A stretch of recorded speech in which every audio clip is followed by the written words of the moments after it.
गांजूरंगा दक्षिण भारत का एक तटीय राज्य था। वहाँ के अधिकतर लोगों का मुख्य व्यवसाय मछली पकड़ना और उसे बेचना था। एक परिवार जिसमें माँ, पिताजी और एक बेटा जिसका नाम बिस्वा था रहते थे। बिस्वा की 12वीं की परीक्षा अभी अभी खत्म हुई थी। बिस्वा, वे सुन बेटा,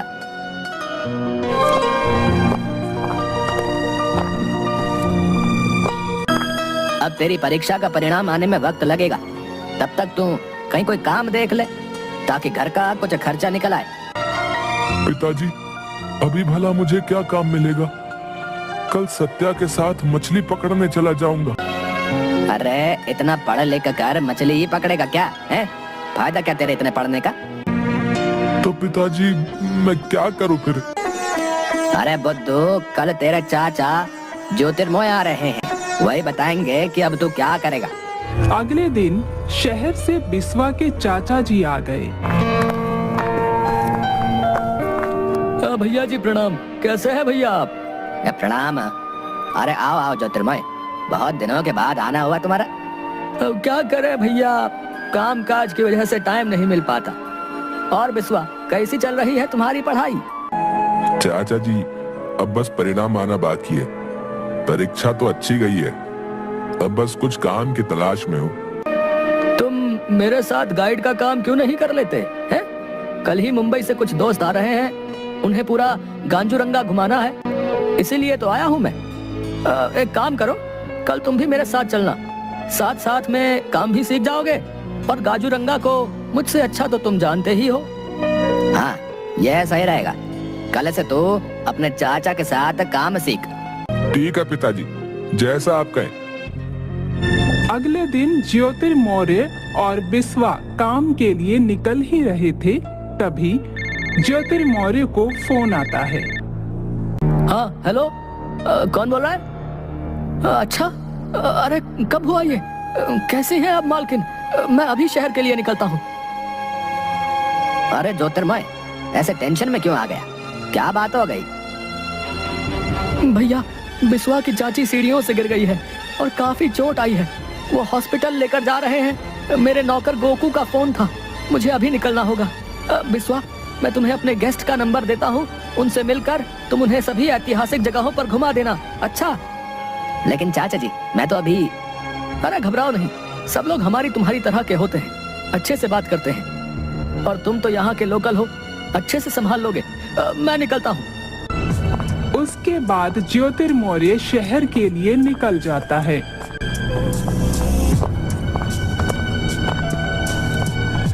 थोड़ी देर बाद एक गाड़ी घर के सामने आकर रुकती है। उसमें से एक आदमी उतरकर, अरे श्रीमान, मेरा नाम जिगर लोखंडे है। हमें ज्योतिर्मय जो गाइड का काम करते हैं उनसे मिलना है। जी सर, आप सही जगह पर हैं। आज चाचा की जगह मैं आपको गांजूरंगा घुमाऊंगा सर। चाचा जी को किसी जरूरी काम से शहर जाना पड़ा। अच्छा, अब कोई बात नहीं, चलो आओ गाड़ी में बैठो तो आज का काम शुरू करते हैं। बिस्वा उनके साथ गाड़ी में बैठकर वहां से निकल जाते हैं। देखो बिस्वा, ये हमारे दो दोस्त हैं, यश पाटिल और करण शिंदे। और दोस्तों, ये इस बार हमारे गाइड हैं, बिस्वा। सभी का गांजूरंगा में स्वागत है सर। और आज की हमारी पहली लोकेशन होगी सेंट जोसेफ चर्च। ये चर्च यहाँ का ओल्डेस्ट चर्च है सर। यहाँ से बस कुछ कदम पैदल चलकर हम वहाँ पहुँच जाएंगे।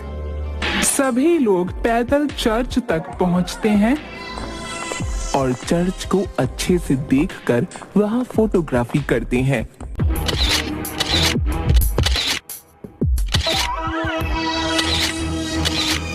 बिस्वा, ये जगह तो सच में लाजवाब है।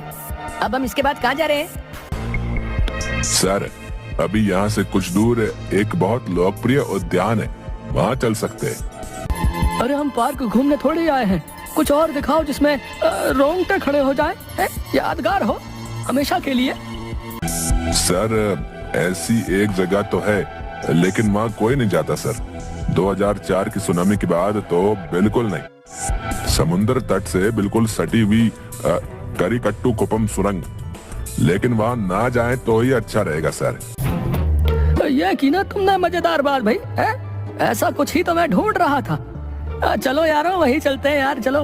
भाई मेरा नाम जिगर लोखंडे जरूर है, लेकिन जिगर नाम मात्र ही है मुझ में। मैं तो ऐसी खतरनाक जगह नहीं जाने वाला। अरे भाई कहीं और चल देते ना।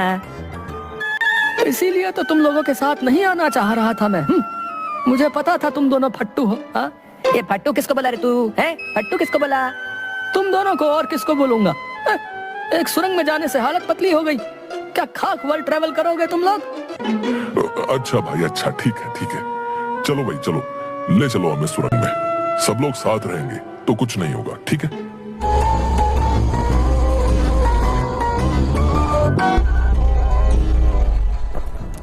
विश्वा दोनों को समुद्र किनारे एक पथरीली पहाड़ी की सुरंग के सामने ले गया। सर एक बार फिर सोच लो, ये जगह भूतिया है सर। खासकर शाम ढलते ही यहाँ अजीबोगरीब हरकतें होती हैं सर। तभी अचानक पीछे से एक बूढ़ा सा भिखारी वहां आकर बोलता है, आ गए तुम लोग भी आ गए। जाओ जाओ, तुम्हारा भी वक्त आ गया है। जाओ, वो सब सालों से प्यासी हैं, बस सच्चा मन और चमकीला मोती ही बचेगा। कौन था ये और ऐसी अजीब बातें क्यों कर रहा था भाई? मैंने भी इसे पहली बार देखा है सर, लेकिन ऐसे 2-4 पागल और हैं जो ऐसे ही मन में जो आए बड़बड़ाते रहते। चलो यार, अब समय बर्बाद मत करो। अब आप लोग अंदर जाइए, मैं आपका यहीं इंतजार करूंगा। अरे ऐसे कैसे गाइड हो तुम? हैं? तुम्हें हमारे साथ अंदर जाना होगा, तभी पूरी पेमेंट करेंगे, याद रखना। अयो, अगर मैं इनके साथ नहीं गया तो चाचा जी का बहुत नुकसान हो जाएगा। क्या करूं? डर भी लग रहा है। विश्वा न चाहते हुए भी उनके साथ सुरंग में प्रवेश कर जाता है। सुरंग अंदर से सदियों पुराने पत्थरों से बनी थी और सब तरफ जाले और पक्षियों के बसेरे थे। ज्यादा अंधेरा होने की वजह से कुछ दिखाई नहीं दे रहा था। तभी अचानक से यश बोलता है, अरे करण तू अपनी टॉर्च निकालना रे यार, बहुत अंधेरा हो रहा है। करण जैसे ही बैग से टॉर्च निकालने लगता है, उसके बैग से टॉर्च की जगह किसी का कटा हुआ हाथ आता है, जिसे देखकर सब डर जाते हैं और चिल्लाने लगते हैं। ये कैसे हुआ? मैंने तो बैग में सामान रखा था, ये कहां से आया? तभी सुरंग के अंदर से अजीब सी डरावनी आवाजें आती हैं। आओ, आओ, सब लोगों का स्वागत है इस प्यारी सी सुरंग में। इस प्यारी सी सुरंग में आओ, आओ। आज सबका अंत यही होगा। सब लोग डर के मारे कांपने लगते हैं। ये जमाइला, हम लोग अब इस सुरंग में फंस गए। सभी बाहर की तरफ भाग रहे।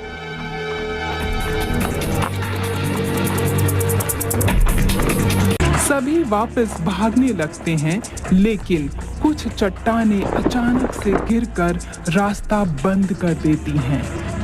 सर मैंने मना किया था कि यहाँ ना आए, आप लोग नहीं माने। अब पता नहीं क्या होगा। ये सुनामी में मरी हुई आत्माएं, ये हमें नहीं छोड़ेंगे सर।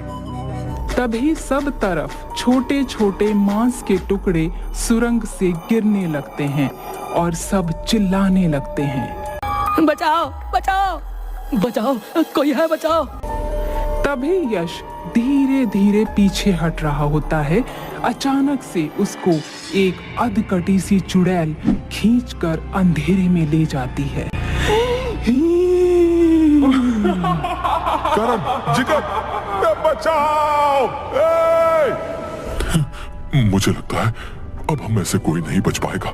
हमारा एक दोस्त तो चला गया। यश की मौत का जिम्मेदार मैं ही हूँ, अब क्या करें? सर अभी हमें बाहर निकलने का रास्ता खोजना होगा। इस तरफ आओ सभी। चलते चलते थोड़ी देर बाद अचानक गुफा के ऊपर से एक लाश आगे गिरती है, जिसकी आधी गर्दन खून से लथपथ थी। उसे देखकर सब घबरा जाते हैं और चिल्लाने लगते हैं। मेरा प्यारा दोस्त यश। सर जल्दी चलो, पता नहीं और क्या हो जाएगा। डरावनी आवाजें और तेज हो जाती हैं और गुफा में आगे 2 रास्ते दिखाई देते हैं। अब हमें कहाँ जाना चाहिए? मुझे तो कुछ समझ नहीं आ रहा, क्या करें? तभी थोड़ा आगे जाकर जिगर देखता है कि गुफा के रास्ते में थोड़ी सी रोशनी आ रही है। इस रास्ते से बाहर जा सकते हैं शायद, लेकिन एक वक्त में बस एक ही आदमी घुस पाएगा। पहले मैं जाता हूँ। करण उसकी बात मान लेता है। जिगर जैसे ही उस रास्ते में घुसता है, उसको कोई अदृश्य शक्ति अंदर खींच ले जाती है, जिसे देखकर बिस्वा और करण डर जाते हैं। बिस्वा, अब हम दोनों को भी ये सुरंग निगल जाएगी। हम लोग क्या करें, बिल्कुल समझ नहीं आ रहा है। सर, हमें हौसले से काम लेना चाहिए। अब शांत हो जाइए और थोड़ा आराम से सोचिए। तभी बिस्वा को उस भिखारी की बात याद आती है कि बस सच्चा मन और चमकीला मोती ही बचेगा। सर, आप अपने आसपास कोई चमकीला पत्थर ढूंढिए। क्यों, क्या हुआ? चमकीला पत्थर, क्या करोगे उसका? सर, वो मैं बाद में बताएगा, आप पहले ढूंढिए। दोनों गुफा में इधर उधर पत्थर ढूंढने लगते हैं। बिस्वा इधर आओ, ये देखो, ये क्या मिला? करण के हाथों में एक चमकीला सा पत्थर होता है। हे भगवान, तेरा लाख लाख शुक्र है, लेकिन अब इस पत्थर से बाहर कैसे जाएंगे? क्या सोच रहे हो? अब हमें करना क्या है इस पत्थर का? सर, उस भिखारी ने कहा था कि बस सच्चा मन और चमकीला मोती ही बचेगा। चमकीला पत्थर तो मिल गया, लेकिन सच्चा मन नहीं समझा। करण सुरंग की पहेली समझ गया और उसने चमकीला पत्थर बिस्वा के हाथ में रखते हुए कहा, अलविदा दोस्त। तभी एक बहुत तेज रोशनी के साथ दोनों करण और बिस्वा गुफा के बाहर गिरते हैं। उनके हाथ में वो चमत्कारी पत्थर भी था। ये पत्थर मेरे हाथ में आते ही हम लोग सुरंग से बाहर कैसे आ गए? क्योंकि आज तुम्हारी वजह से मेरी जान बच पाई दोस्त। तुम्हारा मन सच्चा और साफ है, इसलिए पत्थर तुम्हारे हाथ में आते ही हम लोग सुरंग से बाहर आ पाए। अगर पत्थर तुम उठाते तो मैं भी अपने दोस्तों की तरह मारा जाता। उसके बाद दोनों भगवान का शुक्रिया करते हैं और वापस चले जाते हैं।